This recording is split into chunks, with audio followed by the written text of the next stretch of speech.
আপনার ফোনের play store চলে যেতে হবে। তো আমি আমার ফোনের প্লে স্টোর চলে আসলাম। এরপরে এই যে প্রোফাইল আইকন আছে, এখানে আমাদেরকে ক্লিক করতে হবে। এরপরে আমরা প্রথমে কিন্তু আমরা পেয়ে যাব এই যে ম্যানেজ যে আইকনটি আছে, এই manage device, manage apps and device, এখানে আমাদেরকে ক্লিক করতে হবে।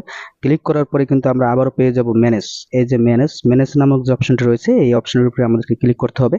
এরপরে আপনারা দেখতে পাচ্ছেন এখানে ইনস্টল যে লেখাটা রয়েছে, এটার উপরে আমরা ক্লিক করব।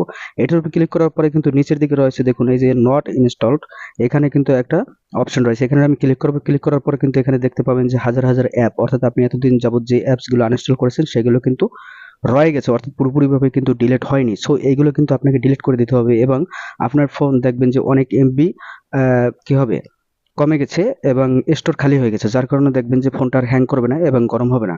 তো এভাবে কিন্তু আপনি টিক মার্ক করবেন। টিক মার্ক করার পরে কিন্তু ওই যে উপরের দিকে যে ডিলিট যে একটি আইকন রয়েছে, এই যে ডিলিট আইকন রয়েছে, এই ডিলিট আইকনের উপরে আপনাকে ক্লিক করতে হবে। ক্লিক করলে এই যে এরপর রয়েছে রিমুভ,